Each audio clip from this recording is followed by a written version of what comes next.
Welcome back to Inspirational Women. We kick off this week's episode with a visit to the pioneering Dr. Lemis Russ, who recently became South Africa's very first female urogynecologist.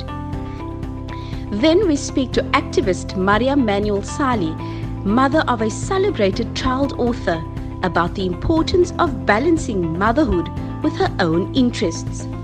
Next, we speak to the spirited Amina pastor about finding strength in humility, caring for the elderly, and living a life of continual substance.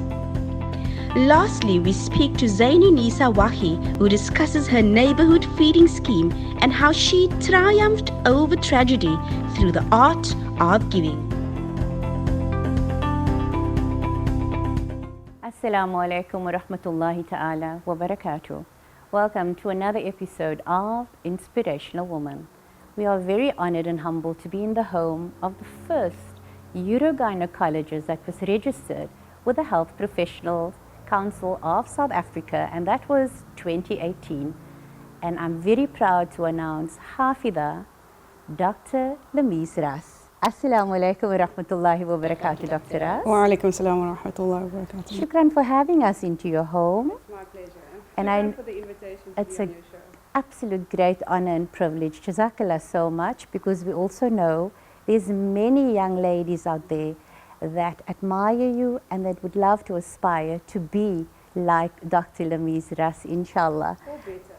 Absolutely, inshallah, inshallah. Dr. Lemis, before we start the professional side of your journey, just briefly tell our viewers, who's this phenomenal Lemis Russ? Well, I'm the baby of 4. I call me baby. Yes, always. I born and grew up in Warmer Estate. To inspirational parents. I think kids can achieve a lot if parents are actually, they put the hard work in. And I know my parents definitely put the sacrifice and hard work, very dedicated to us achieving the best that we could. Yeah. And you're 4 siblings, I believe. You're the baby. And I also believe 3 of you are medical doctors. Yes. Subhanallah. Interesting. And maybe I must ask you, it's not that you came from a very affluent family in terms of lots of money. So what was the secret of you being raised in such a successful home? Like I say, I think my parents, they did active parenting before it was a thing. They actually planned how they were going to parent. Okay. They came together and decided what sort of, in which way would they want to rear their kids. Correct. Obviously, you can't force your kids to be anything specific, but what guidelines would they set down? And I think the basis of it was definitely principles of Islam. Right. And I don't think we could say we can't in our household.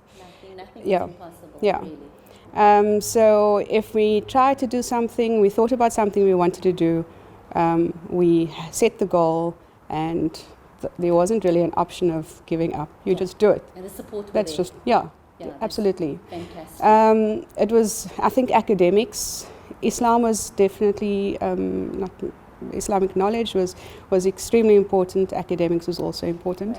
Right. So my dad sort of took up the role of sort of Islamic studies, and my mom was the academic driving force. And there was no other obstacles in the way for us. So in terms of what if there was studying that needed to be done, my mother would make sure that she paved the way, so that was our focus. When we eventually got to university, my mom was a secretary at the hospital, my dad's a carpenter by trade, but pretty much a jack of all trades. So on their salaries, all 4 of us went to tertiary institutes. I don't think there would have been, you can't afford a tertiary education on that salaries. So my mom pretty much walked as far as she needed to walk to get us with us, obviously, to get scholarships, bursaries. Alhamdulillah. So all four of us, achieve.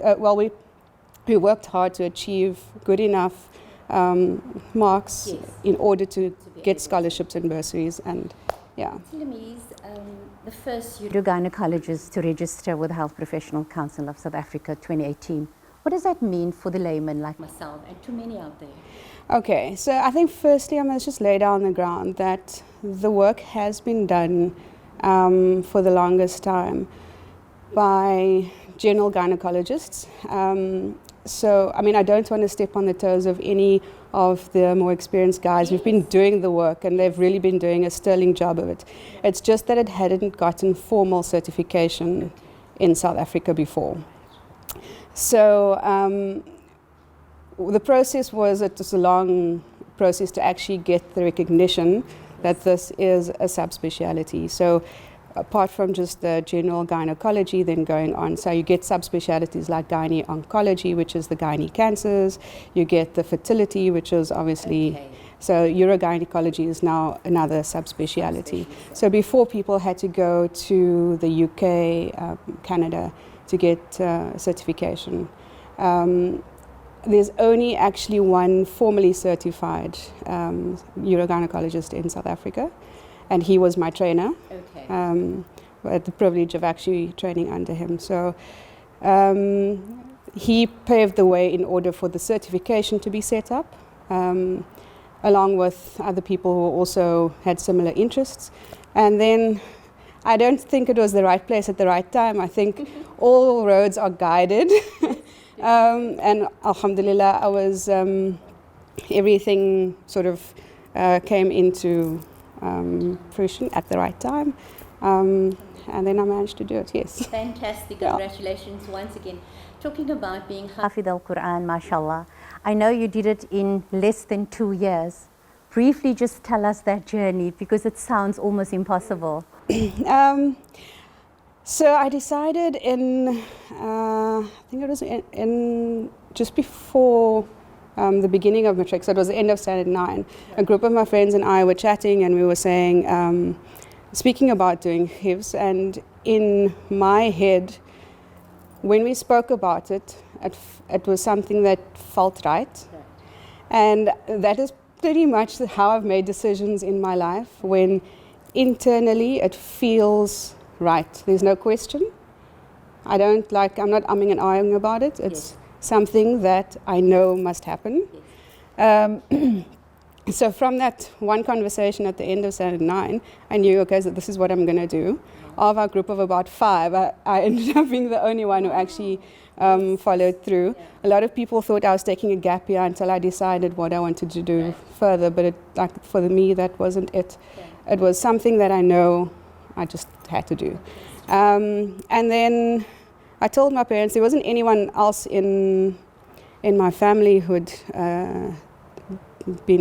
was Hafiz. When I told my parents, it was a little bit of a shocker. Well, obviously it was a nice shock for them, but they weren't expecting it, because they thought I was going to do something at university immediately.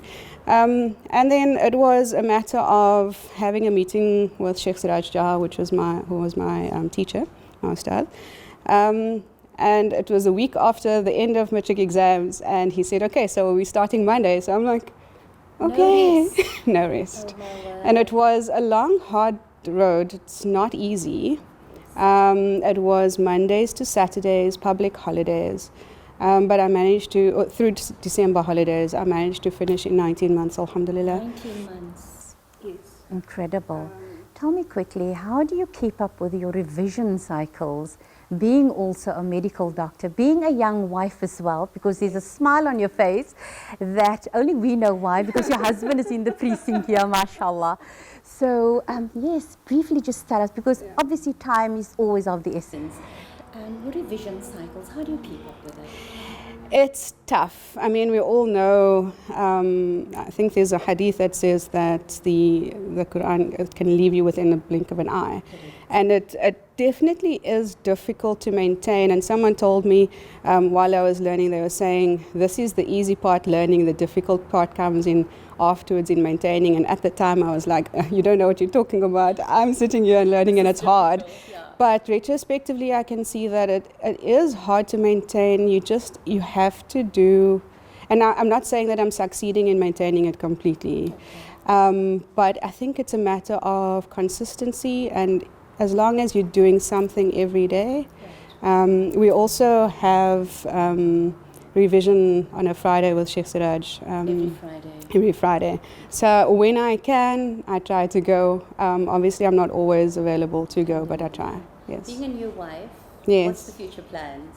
Alhamdulillah, Allah alone knows. Allah knows best. I've learned thus far that I can have all the millions of plans in my head, but when you just hand over the power, you do your best in what you can do, you hand over the power. Allah gives you better than what you imagine. Absolutely. So, support in terms of your family, is that important? amazing.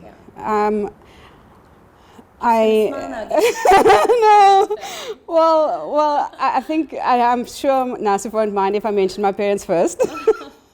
In terms of support, so I mean, my parents have been amazing. My dad really has molded us all, but me especially, in thinking about like how I make decisions. So he reared us with also, I'm going to paraphrase, but it's a hadith that says that if you make ibadah, if you do worship, you attain Jannah, but if you do khidmatul insan, so service to humanity, you attain nearness to Allah.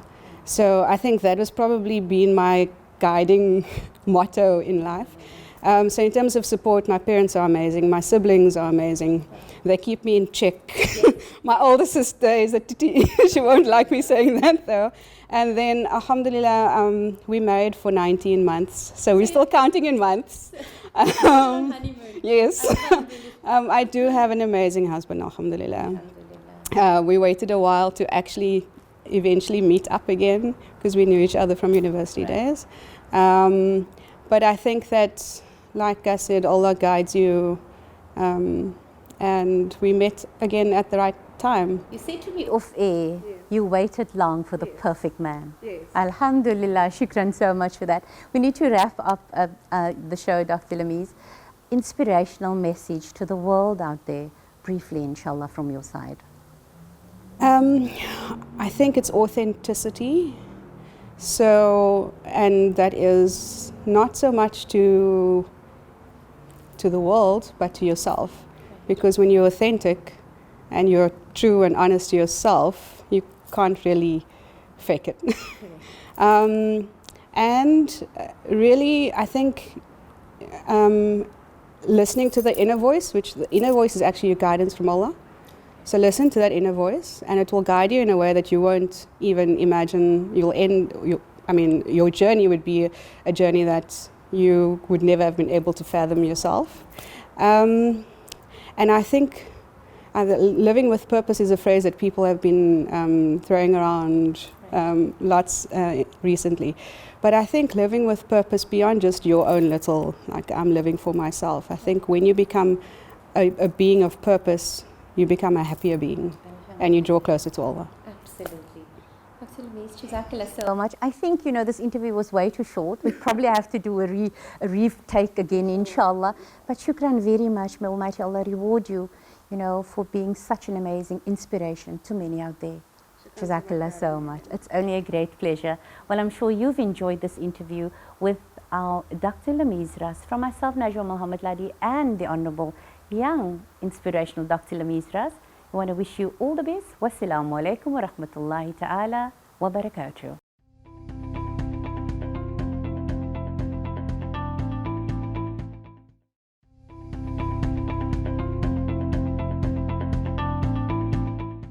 Assalamu alaikum. Hallo en 'n hartlike welkom by Inspirational Woman. Ek is Abida Dixon Mohammed. My gas vandag is Mariam Manuel Sali. En sy is nie sommer net enige vrou nie. Sy is 'n ma van 'n seun wat nou al sy 3de boek geskryf het en hy is maar net 13 jaar oud. Maar omdat hy 'n seun is, kan hy nie deel wees van ons program nie en dis hoekom ek 'n bietjie met sy ma wil gesels. Assalamu alaykum Mariam. Alaikum salam. Soos ek nou net gesê het, vir 'n ma om daarom nou net al klaar 'n handvol te het. Ek weet jy het meer as een seun, maar ons gaan gou net fokus op jou een seun. Hy is 'n skrywer op 'n baie jong ouderdom. Vertel gou vir ons kykers, wanneer het julle eintlik agtergekom dat Amr kan skryf?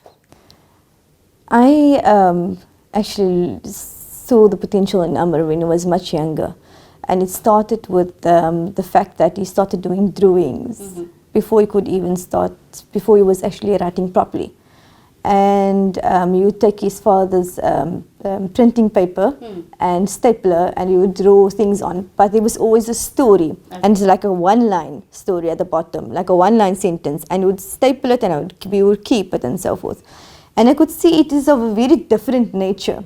And I would hide it always because people were saying, oh, it's dark, it's this, it's that, and whatever the case may be. And I had a different perspective about it. And I could see that there is some sort of potential and some sort of thinking of Amr that is quite different. Sure.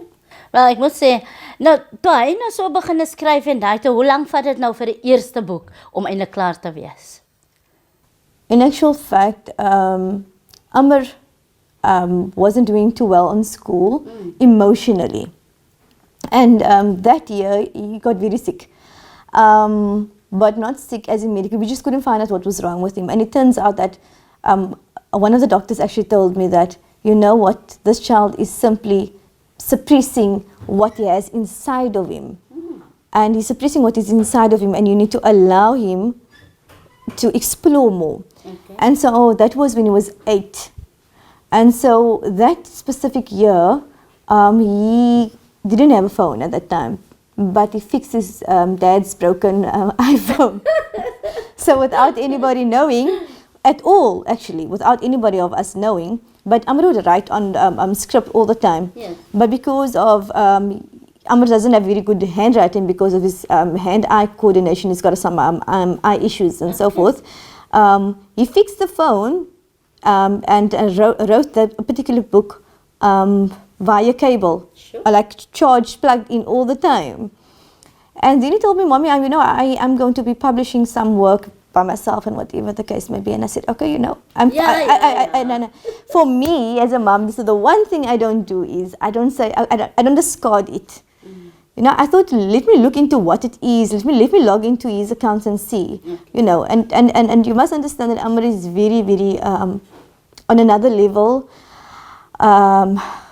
Advanced. So you must understand that he's got his own email account. He's already registered himself on Wattpad. He's already registered himself on all book sites. And for us not being able to go to the library as many times as I would love to have, he then started doing ebooks, which helped a lot because it also sort of gave him the freedom to have the latest books. That is what he was about, you know, keeping on par with the latest information.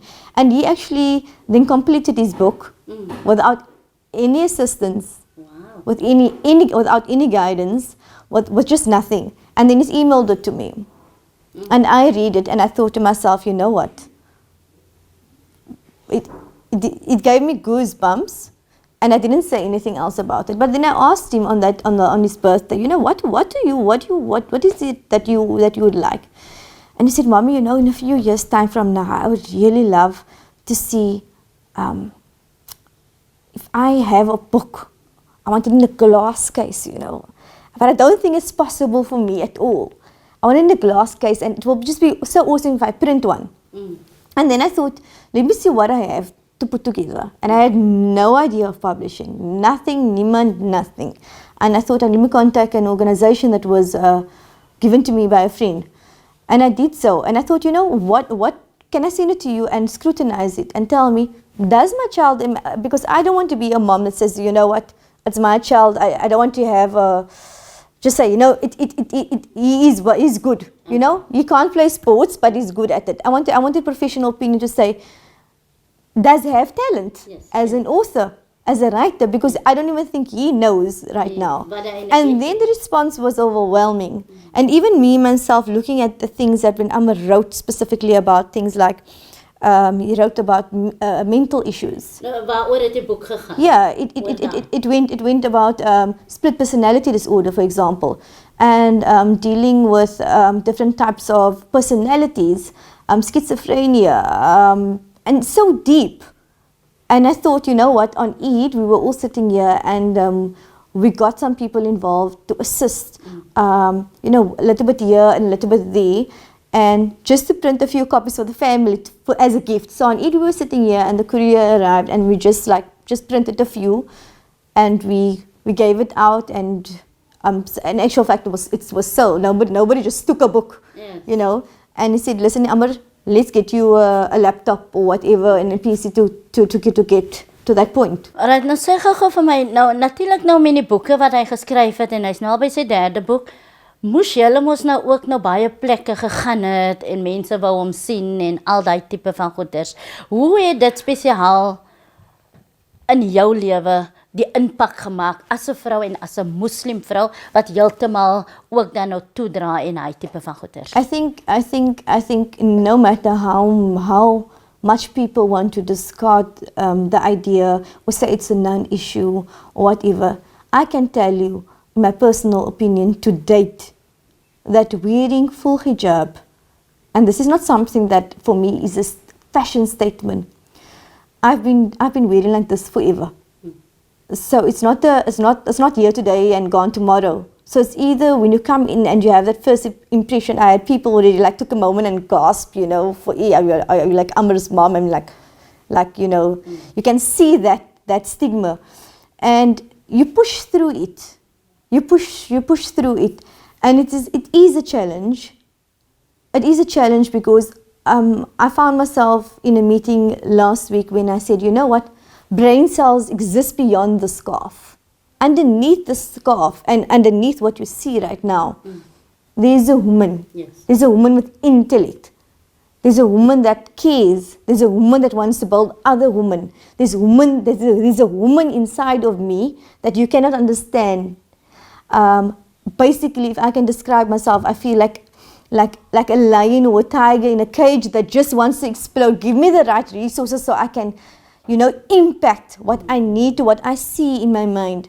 I feel that if more women is being empowered and being pulled out of the fact that you are just a housewife, or because often people will say, do you have a PhD? You know, do you have this? Do you have that? So what makes you bold Amr? And I want to bring the fact that it's not just Amr. We have 4 sons, alhamdulillah. And that alone is a challenge on its own. Yes. Balancing everything, balancing the family. And before we decided, because I knew the day when we said, I sat at that dining room table, we have a meeting. I have a meeting with my children. And I think it's important that mothers knows this, that they need to keep mashura, they need to keep meetings with the children. In actual fact, I have a 2-year-old at the time that was part of that meeting in his pram. And I will take minutes. One of my children will take minutes and they will write down and they will sign. You can ask my children, they've got contacts everywhere. Dis reg om hulle almal te betrek. I wanted them to understand that not just your one brother is going to go forward. I want to understand that do all of you support the fact if we're going to get this offer, Amr want to go into publishing as an author. Yes. This is not for today and tomorrow. I don't want you to come when you're 18 or 21 and say, Mom, you know what, you gave more attention to this one and you gave less attention to this one. The thing is, I have a diverse group of sons, alhamdulillah, with different skills. Very true. Amr is just a social butterfly, you know, so the others are hidden. So when their time comes, they will be exposed on a different level. Ek kan net imagine, as Amr al klaar die voorsprong is waar boeke en goeders, dan kan ek imagine wat die ander 3 al reeds in hulle pakke het. Maar as ons nou gou terugkom na jou alleen, wat is dit dan ook wat jy doen as 'n vrou op jou eie, behalwe ons praat nie nou van kinders en daai tipe van goeders nie, wat doen jy ook? I do not know how the Muslim community will perceive this, but I want them to understand that when an injustice happens, I can't sleep at night. You know, I get criticized for that. I get told, no, Mariam, you need to stop doing that. You need to stop doing this to yourself and whatever the case may be. But when something happens and I know it comes to my ears, it bothers me to the point I don't have peace of mind. It bothers me. So what I do is I'm an activist in my own right. Okay. And I want people to know and acknowledge the fact. And I said for a long time, I'm not acknowledging myself because I'm just always here. Yes. I'm doing this for this people and this one for that and whatever. And then I thought, what is a name for this? And some woman put, and alhamdulillah, I'm surrounded by a brilliant group of women that guides me. And I think it's so important that you need to bounce off things from these women. So what I do is, I'm a community leader. Okay. In actual fact, I do things like right now as I'm sitting right here, my mind is by 100 people that doesn't have electricity right now. This is what I do. People that doesn't have sanitation. And that is what I'm only doing now as an organization. I founded an organization called SUKO, simply because a man told me that, you're just one woman. And I surrounded myself with a group of powerful men. Because I was so tired of sitting at that table or any table, being the only woman sitting there and having... You don't really have a say. They think I don't really have a say, right? But I do. But being the only woman there that had the courage, and I'm like, where are you? Yes. Where are you, woman? I made accidental Muslims recorded me, I think last year, and they sent me like on Women's Day and said, can you make a quick clip? And I remember what I said on that day. I said to the businesswomen out there, and when I say businesswomen, I mean home shoppies. I mean ladies that's making pies. I mean everyone, you have a skill. Let's upskill each other.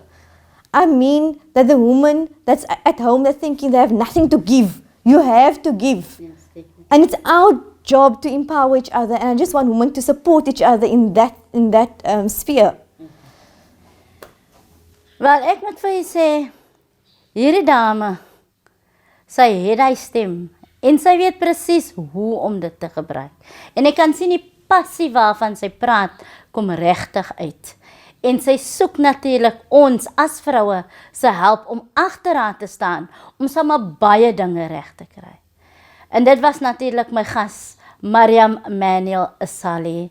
Tot volgende keer.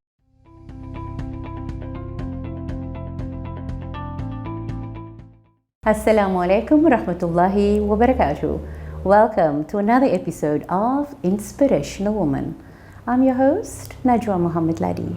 And once again, I'm sitting with an inspirational woman by the name of Haj Amina Pastor. Assalamu alaikum wa rahmatullahi wa barakatuh, Amina. Wa alaikum salam wa rahmatullahi wa barakatuh. How are you, my darling? Subhanallah, alhamdulillah, I'm good. Alhamdulillah. Good, We've seen each other about 8 months ago. Yes, we have. Alhamdulillah. And what a journey. We will not talk about that journey, but we were both on a Hajj, and that's where we actually met, I think, in person for the first time. Yes. For I the knew first. about you and you knew about me. Absolutely. Haji Amina, shukran for having us. Afwan. You've started this NPC company called I Deserve It.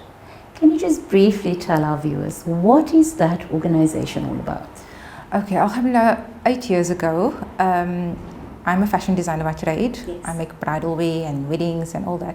And I had an incident. I had an unfortunate circumstance that happened to me, and it kind of woke me up. Right.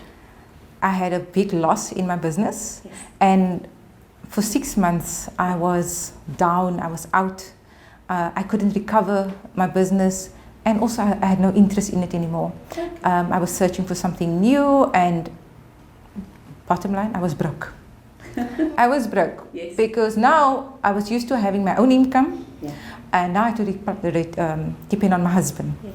So one day a group of friends of ours, they said, come, let's go for massages. Okay. And I'm thinking, yeah, well, I can't afford this massage. How am I going to say no? Because what we do to ourselves in our community, people must not know what's happening in our lives. Correct. Yes. And eventually my husband said, because it's his friends also, the men, and the woman is my friend, he didn't want him to know what's going on. So he said, I'll pay for you, please go for this massage. And as I'm laying on the bed, you can see a massage bed behind me. Yes, we do have that. As I'm laying on the bed, I need to convince myself that I'm enjoying this. And as I'm laying there, I'm saying to myself, I deserve it. I deserve it. What's that going through your mind? It was, while you were laying? I was tell people today it's like a dhikr. I said it over and over to convince myself that I deserve this. And as I'm laying, I'm thinking, but all women deserve this. All women deserve to treat themselves now and then. But they won't take their husband's money. They need to have their own. And then I went home and I told my husband, I want to start something. I want to start an organization and it must be called I Deserve It. Oh, wow. So that's where I Deserve It That's came. incredible. And I also know you call it wellness, and I Deserve It and Wellness Skills and Center. wellness. Okay, So great. after is we decided how's I Deserve It, what's I Deserve It going to be? Correct. So we said, we are a few friends, we're selling products, you invite 5 friends, I invite 5 friends, we all invite friends and we're going to sell to them. Right. Everybody was selling something. It made me aware of what's happening in the community, what's happening to people, their struggles, their challenges, how they want to send their children to the best schools, they want their children to do extra classes or enhance their family. So they were doing extra things. Right. I decided to hire a little venue because the 5 we intended people to sell things became 45. Subhanallah, that's incredible. Yeah, so we were 45 and I had a small church hall, 45 people on the day, and it was fantastic. It was amazing. And then the people asked me, please can we have this again, because we need a platform to trade. Correct. And as we created the platform, we found College of Cape Town, Crawford campus, and we had our next event, and for years we had our events there for over 100 vendors. Wow. People, initially I said, let's just do this for women. But I got calls of men and saying, I lost my job. Yes. I was retrenched. Retrenchment was big at the time. Right. And we decided, let's open it up to the community. Now for 8 years, we're running the I Deserve It markets. Then I saw a lot of the people at the market were selling clothing. Yes. Now being a fashion designer, I thought, I have a skill. Yes. I can teach people. Yes. And I started this Sew to Grow, I Deserve It Sew to Grow classes, teaching people the skill. We have 40 to 50 people coming to learn every 3 months, sewing skills.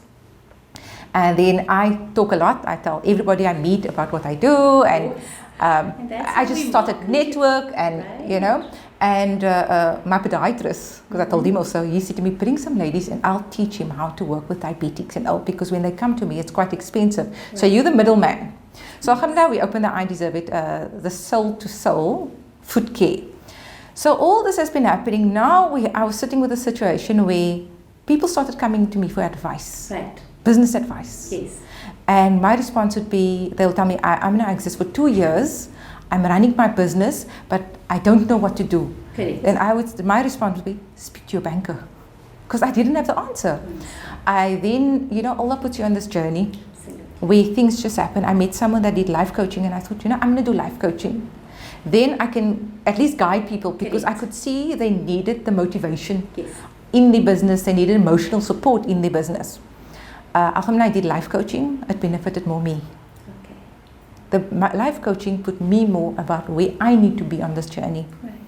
A few years later, I decided, people still ask me, and I could help them emotionally, but I needed to know business. Okay.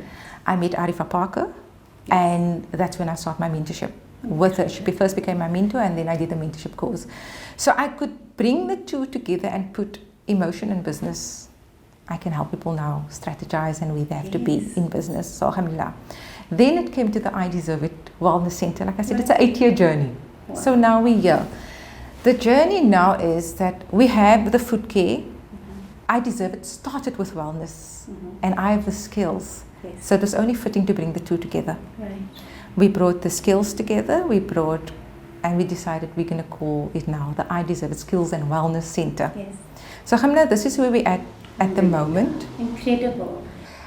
We see you a lot, and I also see you as really a catalyst for entrepreneurs. They can come and become comfortable. In terms of space, do you actually hire out space to entrepreneurs? People would love to start businesses? So what we've done is, with the wellness, we've started a co-sharing space. Because we realized when a startup, you cannot afford a full rent. No, you can't. So you know what? We have slots. So they would come, they would say, I want to hire a space on a Thursday. So every Thursday. So we have anchor tenants, and we have full-time tenants as well. Right. We have fantastic holistic healing. We have auricular acupuncture. We have a lady that does cupping. And because now I'm a firm believer in holistic healing. Right. I know that we are tired of going to the doctor. We are tired of, with that quick fix. Correct. People, the future is now skills and wellness. Wellness. I think a good massage can really make a huge difference. Yes. There's so many holistic avenues to take in your well-being, and people are taking more care of themselves. Correct. And in terms of talking about the massages, I'm sure it's professional people. Yes, it is. And do they offer different modalities? Yes, like I said, we have a lady who does auricular acupuncture, which is your ear acupuncture, which is beautiful. Incredible. And then we have the cupping, we have Sunna cupping, we have the lady who does the beautician, who does your beauty, we like to look nice all the time. We have different workshops, we have a hairdresser coming in that she's going to do workshops for people, and we're all about empowerment. Right. We're all about teaching as much skills as possible, short skills, quick turnaround. Correct. So if I teach sewing, I know within 3 months' time that woman, that lady is able to make a garment and sell it. Wow. Our floristry course that's coming in. So everything for us needs to have a purpose. Absolutely. It's either you do it as a hobby, but if in any time you'll be able to turn it into a business. And it's about really enjoying what you do. Yes. Would you say that? Entrepreneurship to us is very important. Right. It's very important to grow people. Some people have small businesses, they just sell products. Yes. And some people constantly need to evolve.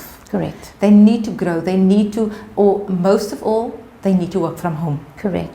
Amina, I read about your 10-year vision. Do you still have that? Yes, alhamdulillah. Our 10-year vision kind of started now, and it's education. Okay. As educating our entrepreneurs about processes, about where they want to be. Our people, Najma, they're very, what's in it for me? Right.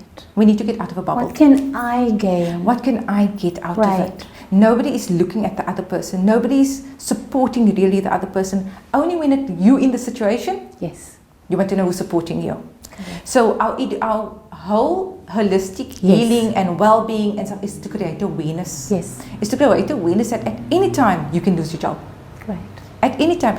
People don't look at skills. I traveled recently. The biggest thing overseas is skills. Is being able to do things with your hands. Right. Talking about travel, I went through your CV, mashallah. I'm very proud of you because you've also won many awards. Can you just briefly talk to us about that? Alhamdulillah, because of what I'm doing and I have such a passion for entrepreneurship. My first award I won was with Suburban Travel and Tours, a trip to the Indonesian Trade Fair, to Malaysia, to Singapore, Correct. to see the skills that those people have. We get our skills from there. Okay. But we urgently need to be upskilled. All the time. Yeah. We are way behind. And because we got caught up in this society of studying and degree, how many people do you know with degrees don't have jobs? Correct. They're stuck. So over there it's all about skills, it's all about creating, it's all about innovative. The fourth industrial revolution is going to be about creativity. Yeah. And we're still sitting believing that our kids must have degrees. Incredible. Sister Amina, I'm sure there must have been a few challenges. Can you just talk to us briefly about that? Alhamdulillah, there's always challenges, and every challenge is a lesson. We embrace the challenges. Yes. I think the biggest thing is with our people, the expectation. Yeah. The expectation that I need to get, but the expectation I don't have to give. Correct. What's in it for me? Right. Just educating and getting them on this journey of the more I give, the more I receive.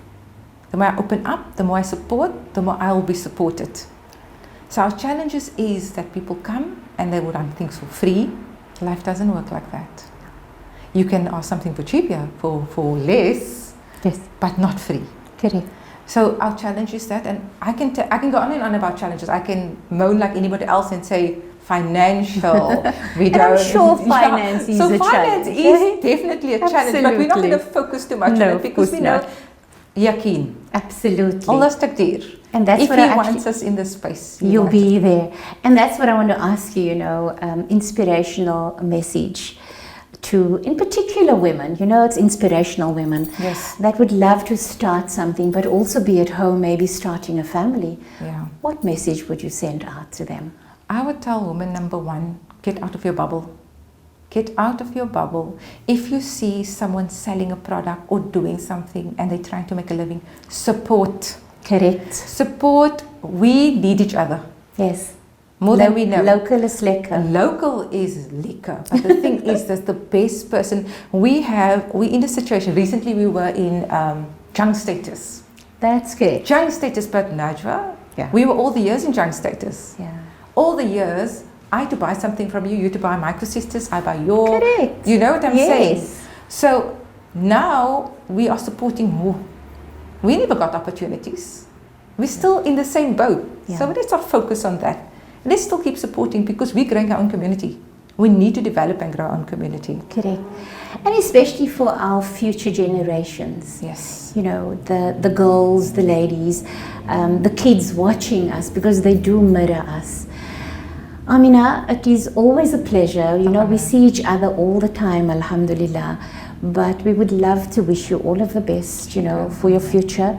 And before you say goodbye to me and to the viewers, how can people get hold of you? Okay, they can email us, inshallah, Okay. on info@ideserveit.org.za. All right. Or they can just send me a WhatsApp because I'm very bad in answering my phone at 082 333 0477. Okay, the numbers will appear on, Yes, on the inshallah. screen, inshallah. And any future plans? Yes, growth, educate, create more workshops, and grow our community. Absolutely. Empower our community as much as possible. Like you say, especially our youth. And letting our youth be proud to be Muslims, Right. number one, and also follow us. You know, they follow people on Instagram. So Alhamdulillah. let us be let them follow us. Alhamdulillah. We want to wish you all of the best, Thanks so inshallah. much. And I will just add, you know, let's do it with love. Yes. Inshallah. Amen. Well, yes, from myself, Najwa Muhammad Ladi, and my beautiful guest, Sister Amina Pastor, we want to thank you for watching. Fi amanillah. Wassalamu alaikum wa rahmatullahi ta'ala wa barakatuh.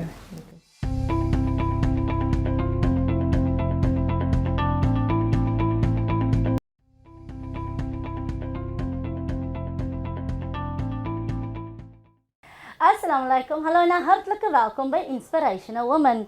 Ek is Abida Dixon Mohammed en my gas vandag is Auntie Zainunisa Ouaghi. En ek gaan vir julle sê hierdie vrou, sy ken haar storie, maar kindertjies is haar passion. Assalamualaikum Auntie Zainu. Wa alaikum salam. Nandi Abida, how are you? Ons sê maar net alhamdulillah want ons het ons oopgemaak vanoggend, né? Alhamdulillah, En dit is mos al klaar baie. Nou Auntie, vandag is ons nou hier om te praat oor e-feeding scheme. Maar soos ek nou kan afluister, is kinders regtig vir u 'n groot passie. Vertel ons kykers gou, hoekom het u so iets begin? Hoekom ek begin het met Safia's feeding scheme is van ek het uitgevind dat in die area wat ek bly in my community is daar baie kinders wat honger ly want daar's nooit kos by hulle huise nie en hulle het altyd kom klop aan my deur vir 'n stukkie kos. En ek het net gevoel ek moet dit doen want kinders is baie important vir my. Hulle speel 'n groot rol in my lewe en vir my. En ek het nie geglo dat kinders moet rondloop en gaan aanvra vir kos en nie. En dis hoekom ek decided om Safia's feeding scheme op te gemaak het. En ook wat ons baba verloor het. Safia, sy was 'n jaar en 6 maande, sy was gebore met Child syndrome. En ons kan baie vir haar gedoen het. En sy was 'n sieklike kind en nie is gesonde kinders van ons wat rondloop wat nie kos het nie. So praat ek maar met my kinders en hulle het vir my gehelp en vir my gesê as mami voel mami kan dit doen, dan gaan voort. Ons sal vir mami help. En dit is hoe ons begin het met Safia's feeding scheme. Maar nou, ek moet daarom ons nou sê om te werk met kindertjies is mos daarom nou nie, soos hulle sal sê, sit nie enige een se broek nie. Dit is mos daarom nou 'n groot storie om met kinders te werk. Want jy moet mos daarom nou daai regte passie en goeders het. Maar nou as u nou werk met kinders, met hoeveel werk jy altesaam? Op die oomblik nou is er 70 kinders wat ons het. In die oggend is daar 35 tot 40 kinders wat kom vir breakfast. Dit is wat ek hulle pap gee. Ja. Ek sit hulle sandwiches invul in hulle lunchboxes, dan kry hulle nog 'n 'n lekkertjie en hulle kry nog 'n biscuit in hulle lunchbox en hulle 'n juice ook in hulle saam met hulle skool toe. En dan is dit die middag, is dit 70 kinders wat lunch het. Ja. En dit begin van 1:30 tot 3:45 elke dag. Nou sê gou vir my, van die kinders wat u dan nou natuurlik voed, bly van hulle hier of het hulle eie huise? Hulle en het so hulle aan? eie huise, hulle bly by hulle ouers. Maar die huise is almal underprivileged. Die mammies wat miskien drugs op gebruik of daar is miskien alcohol wat die mense gebruik. So dis hoekom ek nou gevoel het is, hoe gaan 'n kind wat skool toe sonder kos en hoekom 'n kind wat vanaand gaan slaap sonder kos slaap. So het ek gevoel as hulle 2 solid meals het vir die dag, dan is dit daarom 'n help vir daai kind. Okay. Maar nou Antie, die lewe is mos nou duur vandag. En 'n mens kan nie net altyd goeders verniet weggee nie. Kry u daarom nog hulp in behalwe die feit dat u kinders by u help? Ja, is van hulle vriende. Daar is van my kinders se vriende, daar is 'n paar mense wat vir ons sponsor. But dis nie genoeg nie. Okay. Van vandag kos dit baie om een kind te feed. Soos ek het uitgewerk, werk dit vir my R60 'n kind per dag. Wow. So as ons uitwerk hoeveel week R60 per kind en 'n 70 kinders. Dit is 'n trend. But ek druk maar my hand in my sak. Ek en my man is al 2 pensioners. By sê vir my sometimes, daar is dit dan sê ek nie meer waar nie, daar is ons gaan nou hê. Because ons kan nie vir 'n kind wegcha as daar nie kos is nie. Hy moet dan eet. En vir my is dit hartseer as ek nie meer kos het nie en die kinders kom hier, dan gaan ek eerder na my fridge, dan maak ek dit oop en ek maak vir hulle sommer sandwiches, net dat hulle kan eet, dat ek kan weet die kind eet, dan is baie swaar om nie te sê vir 'n kind. Ja. Nou as jy nou net reg gehoor het, nê, is dat die Antie sê sy het baie keer, maar haar geloof is so sterk dat wanneer sy klaar gesê het, sy kan, dan is daar. Nou, Antie Zaibo, ek moet dan ook sê nou, die kinders wat jy het, natuurlik, hoe oud is die oudste een en hoe jonk is die jongste een wat u dan deel? My jongste een is tot 3 jaar oud en die oudste een is 14 jaar oud. Ek het nou 'n seentjie wat ook by my gekom het al die tyd en vir daai seun haal ek my hoed af. Van hy was 'n groot man en hy was uit skool toe gegaan, want sometimes is sy broek stukken of sy skoene stukken geweest, maar hy het high school toe gegaan en hy was eendag uit sy skool uit Wow. en hy doen nou sy matriek. Lekker. Maar hy kom nog altyd by my en ek is so proud van hom om te dink dat die kind wil iets maak in sy lewe. Hy wil somewhere wees. So hy wil sy skool klaarmaak dat hy verder gaan studeer. So hoekom kan ons nie sulke kinders help nie? Natuurlijk. En ek meen as ons nog ek is seker daar's baie van ons wat wil help en as ons gevra word dan natuurlik kan ons dan nou ook help. Maar my vraagie wat ek by u wil weet is die kinders wat u dan nou help. Hulle het dan ouers, hulle het huise en so aan. Van daai ouers, is dat daarom van hulle wat na u toe kom en dalk miskien dalk 'n handjie bysit of iets soos daai? Nee, eintlik nie. Nee, eintlik nie. Ek het 'n vriend gehad van my wat vir my gehelp het hierso. En omdat sy so ver gebly het, toe het sy vir my gesê, toe haar man gesê is te ver om elke dag in te ry, toe offer hulle om vir my iemand te employ wat ek aan ene kant betaal. So dis hoe ons nou iemand het. Maar hier is swaar om vir die ouers te sê, kom help vir my of kom doen vir my net die bore of iets soos dit. Ek kry nie dit van dit nie. Sure. Nou, vir een mens is dit mos nou 'n bietjie baie om te sien na, kom ek sê 70 kinders. So u het dan ook 'n partner. Vertel dan ook vir ons van die partner. Okay, ek het vir Safia hier. So sy het vir my met die begin. En toe het dit tyd gewees wat sy nou nie weer by my gewees het, is sy weg. En toe sy nou weer, sy's nou weer terug, maar nou sy's permanent nou. Ek het vir gesê sy gaan nou nêrens nie. Maar net haar help, sy kan kook. En ek het nie nodig as ek moet gaan mense sing, miskien wat vir ons wil, wat ek help gaan nodig net vir die feeding scheme. En dan kan sy die kos doen, sy kan na alles doen en ek kan so lank gaan uitkyk vir ons vir donors, kan kyk wie kan vir ons sponsors kry en sulke dinge.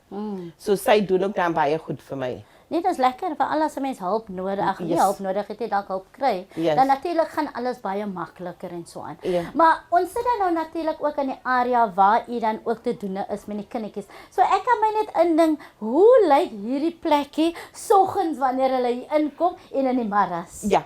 Dit is in die oggende is dit so vol te mekaar geit because ek het net 2 tafels hierso. Yes. Nou sit ek die 2 tafels op En dan sit 10 op die een tafel, 10 op die ander tafel. Soos ek inkom, as hulle klaar is, dan gaan hulle uit en kom jy in. Dis hoe dit gaan die hele dag. Ek kan imagine dis 'n ras. Dit is vir my lekker, because elkeen het 'n storie om vir my te vertel. En as hulle uit die skool uitkom, is dit, ek weet nie of hulle dit vir hulle mammies gaan sê nie, want hulle kom vir my sê, Auntie Zaino, my teacher was like this, my teacher het my die gedoen, dis het vir my lekker, en dan probeer ek maar om met hulle te praat en vir hulle te sê, doen dit en doen dit by die skool, because maybe they need that love, they need love and care. Soms hulle kry dit nie by die huisie, so ek gee dit maar vir hulle. Ek het een boy gehad by my, regtig, ek moet van hom praat. Hy was baie difficult geweest. Hy was die swaarste, difficult and arrogant. Okay. Jy kan hom niks sê dit. Ja, dis die tipe kind wat ek gehad het. Vandag is ek en hy 2 beste vriende.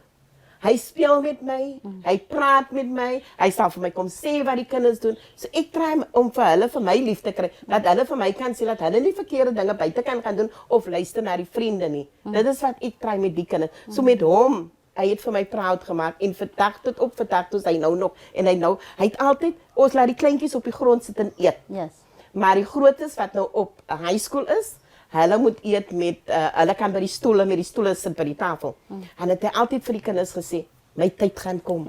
My tyd gaan kom. En daar het hy gegaan graad 8 toe en is nou sy tyd. Wie sit hy nou op hy stoel? Hy is nou baie proud, hy sit op 'n stoel. En vir my is dit lekker om sulke glimlagge te kan sien op hulle huis. Because by hulle huise die prate wat gepraat word, hoe die ouers praat met die kinders en almal daai is vir my hartseer. So ek probeer om vir hulle te wys daar is 'n beter lewe in die ander kant toe. Natuurlik. En het jy miskien al ook agtergekom in party kindertjies dat hulle gesiggies straal sommer so oop. Veral as hulle miskien daai bordjie kos of wat ook al hulle kry, miskien alles te vrug, is dit 'n pakkie chips wat ook al. Want mense kan sien party van daai kindertjies, hulle kry dit nooit hè. Ek kan dit sien in alle almal. Ons het nou gehad, nou kort, het iemand vir ons gestuur geld ons moet hulle spoil. En ek het vir hulle gespoil met hot dogs en ice cream en alles. But dit was die mooiste gesig gewees van daai kinders. Dit hulle gesmile en ice cream en you know it makes you feel good that jy kan sien there's a smile op hy kind se gesig. Really. Sure. Dat gaan net sommer so deur my. Want veral as 'n mens weet presies waarvan jy nou eintlik praat, nê, dan kan 'n mens eintlik 'n connect. So okay, ons gaan nie nou gaan in my verlede en so nie. Maar ek weet presies waarvan jy praat en wat dit aan 'n mens kan doen as 'n mens die kindertjies sien en so aan. Maar u as 'n ma en as 'n ouma en so aan, het u al ooit eendag as 'n kind kom by die deur gesê, ek's jammer, maar ek het nie vandag vir jou nie. Nee. Nooit, ek gaan my laaste uithaal vir my kinders. Want ek kan nie vir 'n kind nee sê nie. Dit is baie swaar om vir 'n kind nee te sê. Vir 'n groot mens ja, want jy kan vir my kom vra my jaart skoon te maak, ek gaan nie jou betaal en gaan vir jou kos gee. Maar vir 'n kind, ons kan nie ons kinders, dis alles ons future. So ons kan nie ons kinders laat leer hoe is dit om te gaan vra of ons soos sê bedel nie. Ons kan nie dit doen nie, because dan gaan hulle opgroei dan en wat gaan word van ons kinders? Watter direksie gaan hulle in? So ons moet try om vir hulle op die regte pad te hou. So ek probeer maar van my beste wat ek kan. Auntie Zaino, in 30 sekondes, wat sal u graag vir ons kykers wil vra of sê? Vir die kykers daar buite se kant sal ek baie graag vra om vir ons te help dat ons vir Safia's feeding scheme 'n sukses en dat ons deure kan altyd oop bly. Net om vir ons te sponsor whatever hulle gaan. Ons wil nie geld hê, ons vra nie vir geld nie. Ons vra net sponsor towards ons kosgoedes vir ons kinders. Dat ons elke dag vir die kinders 'n bord kos kan eet en dat hulle kan gelukkig wees elke dag. Dit is wat ek vra vir die mense daar buite kan kyk. Auntie Zaino Nisa, ek sê vir u baie shukran en mag Allah vir u baie barakat vergun inshallah. En so sê my gas Zaino Nisa Wahi. Tot volgende keer. Mooi bly. Ek is Abida Dixon Mohammed. Totsiens. Assalamu alaikum. That's it for this week's episode of Inspirational Woman. Be sure to tune in next time. And remember, your imagination is your only limitation.